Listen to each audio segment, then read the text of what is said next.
Good morning everyone. I am Dr. Sushma Mishra, Assistant Professor of English at Government Pandit Shamacharan Shukla College, Dharsima, District Raipur. Today we are going to talk about W.B. Yeats and two of his poems which are prescribed in BA second year English Literature paper first. The first poem is The Second Coming and the another one is A Prayer for My Daughter. Yeats enjoyed a long creative span, much longer than any other romantic or modern poet. During all this period of his creativity, his art and genius were constantly maturing and developing. He was Anglo-Irish poet from a Protestant family. He was born near Dublin, Ireland on 13 June 1865. His father, John Butler Yeats, was a painter and he was educated in London but later shifted to Dublin, Ireland, where he studied art for about 3 years. He played important role in the political and literary life of Ireland. With with Lady Gregory, he was the co-founder of Abbey Theatre, under whose auspices many of his own plays and those of others were performed. This is Abbey Theatre. The influences on W.B. Yeats. He fell in love with an Irish lady of great distinction and physical charm, Maud Gonne, who was also the leading light of a violent section of Irish revolutionaries. She did not respond to his love, although he continued to love her in a platonic way, and she provided inspiration for a number of his poems, such as in the poem A Prayer for My Daughter, we have a reference of Maud Gonne. Later on, Yeats married to Georgie Hidley in 1917, who was much younger than him, who turned out to be a spiritual medium and provided many a symbol for Yeats' poetry. Yeats became interested in India at one stage of his career. His first contact with India was through Rabindranath Tagore, for whose anthology Gitanjali he wrote an illuminating introduction, having helped to revise some of the poems in that well-known work, for which Rabindranath Tagore received Nobel Prize in the year 1913. Then Yeats was made a member of Irish Free State in 1922, which office he continued to hold till 1928. Then he was awarded Nobel Prize for Literature in the year 1923, and in the year 1939 he died, and these are the last lines which were written on the tomb of W.B. Yeats. Now let's talk about the first poem which is prescribed in the syllabus, The Second Coming. The Second Coming is a very significant poem of Yeats. It was published in the Dial, an American magazine, in November 1920, and later it was included in collection Michael Roberts and the Dancer, published in 1921. As the title suggests, the poem is a new manifestation of God to man. This poem was written after the World War I, and it was written after the World War I and the Russian Revolution, as also the Irish Rebellion in 1916. Yeats was of the opinion that historical events occurred in cycles of 2000 years. Thus, the Christian era was to end at the beginning of the 20th century. It was to be replaced by a second coming. A civilization begins with a moment of inspiration, such as the birth of Christ, and its progress is like the unwinding of a gyre. At first, a civilization is narrow and intense, like an apex of a cone, but gradually its impetus broadens and dissipates its energies. This belief of beginning of a new epoch every 2000 years is used by Yeats in this poem. This poem consists of 22 lines. The first stanza consists of 8 lines and the second one consists of 14 lines. Let's have a look at the poem. The poem begins like this. Turning and turning in the winding gyre, the falcon cannot hear the falconer. Things fall apart, the center cannot hold. Mere anarchy is loosed upon the world. The blood-dimmed tide is loosed, and everywhere the ceremony of innocence is drawn. The best lack all conviction, while the worst are full of passionate intensity. Surely some revelation is at hand. Surely the second coming is at hand. The second coming, hardly are those words out, when a vast image out of Spiritus Mundi troubles my sight. Somewhere in the sands of the desert, a shape with lion body and the head of a man, a gaze blind and pitiless pale shadows of the indignant desert birds. This is the image, vast image out of Spiritus Mundi, which he describes in the poem like the face of a man and body of a lion. You can see in this. Then the darkness drop again, but now I know that 20 centuries of stony sleep were vexed to nightmare by a rocking cradle, and what rough beast, its hour come round at last, clutches towards Bethlehem to be born. So this was the poem, The Second Coming, in which he come across the idea that after every 2000 years, a new civilization is going to begin. Then the second poem is A Prayer for My Daughter.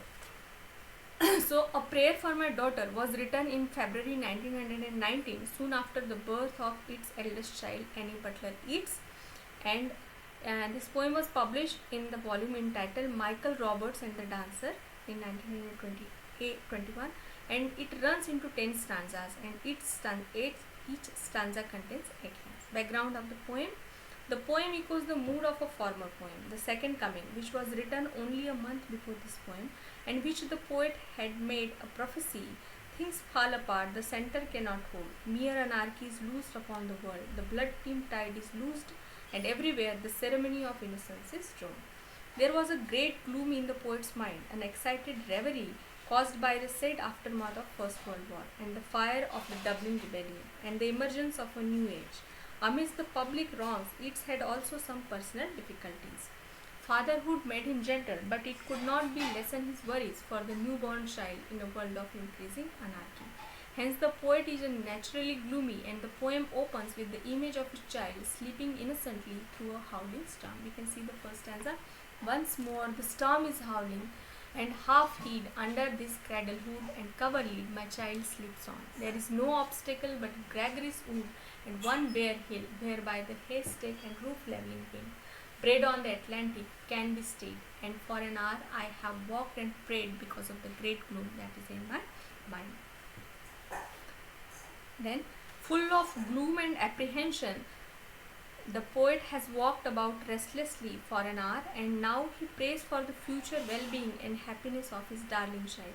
He wishes that she should not have beauty which makes women vain and cruel, and which makes them unappreciative even of sincere and true love. Such excessive beauty drives them crazy and results in unhappiness for them and for those who come in contact with them. So you can read the poem. I have walked, prayed for this young child in hour, and heard the sea wind scream upon the tower and under the arches of the bridge, and scream in the elms above the flooded stream, imagining its excited reverie, that the future years had come, dancing frenzied drum out of the murderous innocence of the sea. May she be granted beauty, and yet not beauty to make a stranger's eye distraught, are hers before a looking glass. For such, being made beautiful overmuch, consider beauty a sufficient end, lose natural kindness, and may be the heart revealing intimacy that chooses right and never find a friend. Then it is certain that beautiful women eat some such food which make them crazy and ruins their happiness and peace. The poet supports this argument by citing instances from history and legends. He has given the instances of Helen, and Helen being chosen found life flat and dull, and later had much trouble from a fool, while that great queen that rose out of the spray, being fatherless, could have her way, it chose a brandy-legged smith for man. It's certain that fine women eat a crazy salad with their meat, whereby the horn of plenty is undone. Here we can see the reference of Morgan. As I told you, she was very attractive, and she was a leading figure in the history of Ireland, and Yeats was a passionate lover for her, but she refused his proposal. So he has this kind of nervousness. Then the next stanzas. In courtesy I would have her chiefly learn, hearts are not had as gift, but hearts are earned by those that are not entirely beautiful, at many that have played the fool. For beauty's very self has charm made wise, and many a poor man that has roved Yes. From now the next stanza.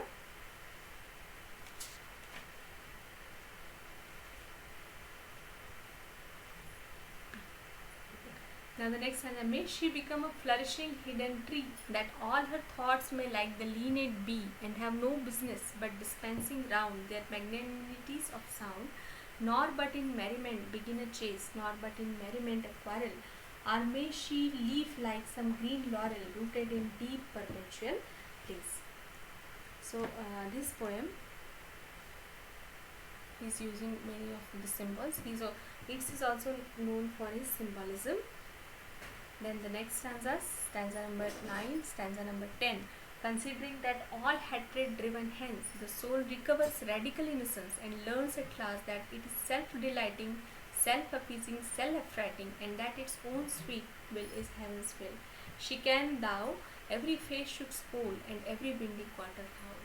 So in this stanza, he is praying that his daughter should be blessed not with overmuch beauty but with kindness of heart, and she should be like a linnet. She should be grounded like a huge tree in earth, and she in which many birds can live and can prosper.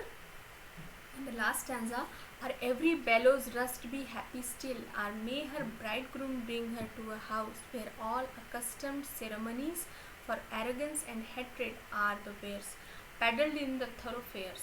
How but in custom and in ceremony are innocence and beauty born, ceremonies named for the rich horn and custom for the spreading laurel tree. So we can see lots of symbolism in this poem, A Prayer for My Daughter, in which we can come across that in the last pages, in the last stanza, we can see that he is praying that his daughter should be blessed with all the qualities he was thinking are good for a woman. Thank you.